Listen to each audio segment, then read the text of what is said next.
رشد الایمان کی قسط نمبر 28 آج شروع کی جائے گی۔ آج کا موضوع ہے اذان کے اول و آخر درود و سلام پڑھنے کا ثبوت۔ سب بشارت کی اذان تھے تم اذان کا مدعا ہو، سب کی ہے تم تک رسائی بارگاہ تک تم رسا ہو۔ اللہ تعالیٰ ارشاد فرماتا ہے ان اللہ و ملائکتہ یصلون علی النبی یا ایھا الذین آمنوا صلوا علیہ وسلموا تسلیما۔ بے شک اللہ اور اس کے فرشتے درود بھیجتے ہیں اس غیب بتانے والے نبی پر، اے ایمان والوں ان پر درود اور خوب سلام بھیجو۔ اللہم صلی علی سیدنا و مولانا محمد وعلی آلہ وسلم۔ حق درودیں تم پہ بھیجے تم مدام اس کو سراہو۔ اس آیت میں مسلمانوں کو صلاۃ و سلام پڑھنے کا مطلق حکم ہے، کسی قسم کی قید نہیں، کس وقت کہاں اور کون سے الفاظ اور صیغوں کے ساتھ عرض کیا جائے، جب تک کسی معقول دلیل سے کسی پہلو کو ناجائز ثابت نہ کیا جائے اس پر کوئی پابندی نہیں لگائی جا سکتی۔ در مختار اور ردر مختار میں ہے اور تمام جائز اوقات میں درود شریف پڑھنا مستحب ہے۔ علامہ شامی اس کی تشریح میں فرماتے ہیں کہ یعنی جہاں کوئی معنی نہ ہو اذان کے ساتھ صلاۃ و سلام پڑھنا اللہ تعالیٰ کے ارشاد کے عین مطابق ہے، کیونکہ مسلمانوں کو حکم ہے کہ تم ہمیشہ نبی پاک پر صلاۃ و سلام پڑھو۔ جب ہمیشہ درود و سلام پڑھنا ثابت ہوا تو 5 وقت کی اذان کے ساتھ پڑھنا بدرجہ اولیٰ ثابت ہوا۔ روکنے والوں کے ذمہ لازم ہے کہ وہ منع کے لیے ثبوت لائیں۔ صلاۃ والسلام کا حکم ایمانداروں کے لیے ہے، کیونکہ ارشاد فرمایا یا ایھا الذین آمنوا، جو درود و سلام نہیں پڑھتے بلکہ اذان کے ساتھ پڑھنے والوں کو اپنی بدعقیدگی کی وجہ سے روکتے ہیں وہ بھی سچے ہیں کہ الذین آمنوا میں داخل نہیں۔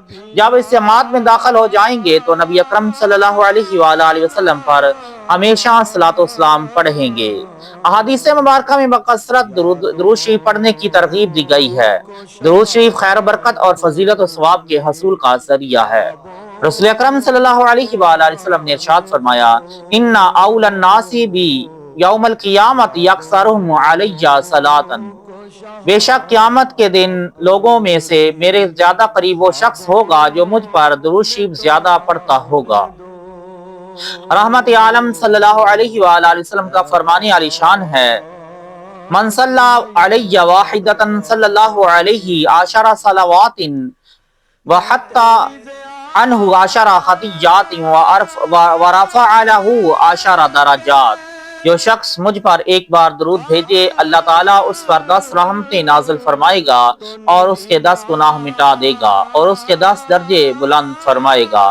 سرکار دو عالم صلی اللہ علیہ وآلہ وسلم نے ارشاد فرمایا ہر شاندار کام جو اللہ تعالیٰ کی تعریف اور مجھ پر درود شریف پڑھنے سے شروع نہ کیا جائے وہ نامکمل اور ہر برکت سے خالی ہوگا۔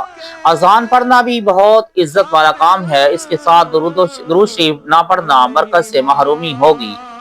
ہر عمل درود شریف کے ساتھ مقبول ہوتا ہے۔ حضور سید عالم صلی اللہ علیہ وآلہ وسلم ارشاد فرماتے ہیں تمام اعمال ٹھہرے رہتے ہیں اور تمام دعائیں رکی رہتی ہیں یہاں تک کہ ان کے اول آخر میں مجھ پر درود شریف پڑھا جائے، یعنی تمام اعمال اور دعائیں اس وقت قبول ہوتی ہیں جب ان کے اول اور آخر درود شریف پڑھا جائے۔ بے شک اذان بھی ایک عمل ہے، جب تک اذان کے اول آخر درود پاک نہ پڑھا جائے اذان بھی مقبول نہ ہوگی۔ ایک شخص نے نبی اکرم صلی اللہ علیہ وآلہ وسلم کی بارگاہ میں عرض کی حاضر ہو کر مجھے ایک ایسا عمل ارشاد فرمائیے جس کی وجہ سے میں جنت میں چلا جاؤں۔ آپ صلی اللہ علیہ وآلہ وسلم نے ارشاد فرمایا اپنی قوم کا یعنی فی سبیل اللہ موذن بن تیرے وسیلے سے وہ تم اپنی نماز کے لیے جمع ہوں۔ عرض کی یا رسول اللہ صلی اللہ علیہ وآلہ وسلم اگر میں ایسا نہ کر سکوں؟ فرمایا اپنی قوم کا فی سبیل اللہ امام بن، تیرے سبب وہ اپنی نماز قائم کریں۔ عرض کی اگر میں یہ بھی نہ کر سکوں؟ فرمایا تو سنی پابند شرع امام کے پیچھے پہلی صف میں نماز پڑھا کر۔ جب اذان کی برکت سے جنت مل رہی ہے تو یہ بہت بڑا عمل ہوا اور اس کے اول و آخر درود شریف پڑھنا حضور علیہ الصلوۃ والسلام کے ارشاد کے عین مطابق ہے۔ صحابہ اہل بیت علیہم رضوان اذان کے ساتھ صلاۃ والسلام نہیں پڑھتے تھے، تم نے یہ نیا کام شروع کیا ہے، یہ بدعت ہے۔ کچھ بد مذہب اس چیز کا اعتراض کرتے ہیں اللہ تعالیٰ کا فرمانے الشان ہے، مصنف اس کا جواب دیتے ہیں، یا ایھا الذین آمنوا اجتنبوا کثیرا من الظن ان بعض الظن اثم۔ اے ایمان والو، بہت گمانوں سے بچو، بے شک کوئی گمان گناہ ہو جاتا ہے۔ عام مسلمانوں کے بارے میں اچھا گمان رکھنا ضروری ہے۔ صحابہ و اہل بیت کرام علیہم الرضوان کے بارے میں ہزاروں درجہ بڑھ کر نیک گمان رکھنا ضروری ہے۔ نبی اکرم صلی اللہ علیہ وآلہ وسلم کے ارشاد کے مطابق تمام اعمال درود شریف کے ساتھ مقبول اور بابرکت ہوتے ہیں، لہٰذا صحابہ کرام علیہم الرضوان اپنے اعمال اور دعاؤں کے اول و آخر درود شریف پڑھا کرتے تھے۔ اذان بھی ایک عمل ہے، تو صحابہ کرام علیہم الرضوان اذان کے اول اور آخر درود شریف پڑھ کر ضرور قبول کرواتے تھے۔ ان کے بارے میں بدگمانی رکھنا کہ وہ اذان کے ساتھ درود شریف نہیں پڑھتے تھے حرام ہے۔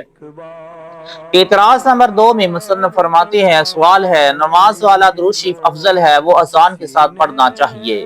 اس کے جواب میں مصنف فرماتے ہیں، معترضین کو اصل دشمنی اور ناراضگی تو صیغہ حاضر اور ندائے یا رسول اللہ صلی اللہ علیہ وآلہ وسلم سے ہے، اس سے بچنے کے لیے طرح طرح کے بہانے بناتے ہیں۔ نماز والے درود شریف کو افضل کہتے ہیں، لیکن نماز والا سلام جو بھی صیغہ خطاب ہے، السلام علیکہ ایھا النبی، اسے افضل نہیں کہتے۔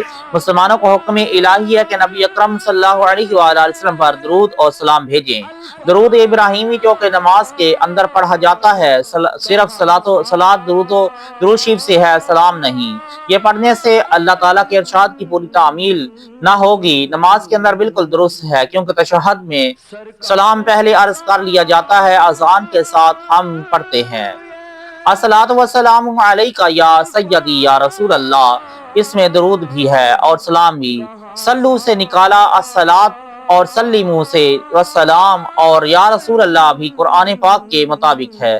اللہ تعالیٰ نے فرمایا، یا آدم یا نوح یا داود یا موسیٰ یا ایھا الرسول یا ایھا النبی یا ایھا الرسول۔ یہ کلمات قیامت تک ایسے ہی پڑھے جائیں گے۔ جو شخص یا رسول اللہ علیہ الصلوۃ والسلام کا منکر ہے، وہ نبی پاک صلی اللہ علیہ وآلہ وسلم سے محبت نہیں رکھتا، اور جو نبی پاک علیہ الصلوۃ والسلام سے محبت نہ رکھے وہ ایماندار نہیں، کیونکہ محبت حبیب علیہ الصلوۃ والسلام کا نام ایمان ہے۔ اعتراض نمبر 3 ہے، یہ خود ساختہ درود ہے، پہلے تو کبھی نہیں سنا۔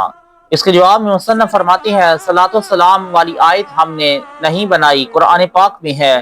مخالفوں تم غلط کہتے ہو۔ صحابہ کرام علیہم الرضوان حضور نبی اکرم صلی اللہ علیہ وآلہ وسلم کی بارگاہ میں اس طرح عرض کرتے تھے، الصلاۃ والسلام علیکہ یا رسول اللہ۔ نسیم الریاض جلد نمبر 3 صفحہ نمبر 454 میں یہ موجود ہے۔ حضرت علی رضی اللہ تعالیٰ عنہ فرماتے ہیں کہ میں حضور اکرم صلی اللہ علیہ وآلہ وسلم کے ساتھ مکہ شریف سے باہر گیا تو جو بھی پہاڑ اور درخت حضور صلی اللہ علیہ وآلہ وسلم کے سامنے آتا وہ عرض کرتا، السلام علیکہ یا رسول اللہ، دو عالم کا آقا و مولا بنا کر تمہیں حق نے بھیجا، سلام علیک۔ یہ آواز ہر سمت سے آ رہی ہے، شاہدین اور دنیا سلام علیک۔ جو شخص صلاۃ و سلام نہ پڑھے وہ پہاڑ اور درختوں سے بھی کیا گزرا ہے۔ اعتراض نمبر 4 میں کہتے ہیں کہ اذان کے ساتھ صلاۃ و سلام چند سالوں سے سن رہے ہیں، یہ بریلویوں کی نئی ایجاد ہے۔ اس کے جواب میں مصنف فرماتے ہیں، اذان کے اول و آخر درود و سلام سے انکار بھی ہم چند سالوں سے سن رہے ہیں، کئی سو سال پہلے کسی نے انکار نہیں کیا۔ تم بد مذہب نئے پیدا ہوئے ہو جو صلاۃ و سلام سے روکتے ہو، جو کہ اللہ عز و جل اور ملائکہ کرام علیہ السلام کا وظیفہ ہے، اور مسلمانوں کو حکم ہے کہ ہمیشہ پڑھو۔ سلطان عادل صلاح الدین ایوبی رحمۃ اللہ تعالی نے 6 صدی ہجری میں اپنے دور حکومت میں حکم جاری کیا کہ اذان کے ساتھ الصلاۃ والسلام علیکہ یا رسول اللہ پڑھا جائے۔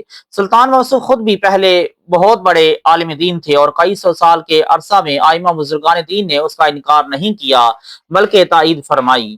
دور مختار، رد المختار، النہر فائق، القول بدیع، تطحاوی وغیرہ کتب میں ہے کہ اذان کے ساتھ صلاۃ والسلام بدعت حسنہ، اچھا نیا کام اور کار ثواب ہے۔ چلو پڑھ لیا کرو لیکن ذرا آہستہ پڑھا کرو۔ اعتراض نمبر 5 ہے، اذان کے اول جواب میں مصنف فرماتے ہیں، اذان کے اول و آخر بلند آواز سے صلاۃ والسلام پڑھنا سنیوں کی پہچان اور نشانی ہو چکا ہے۔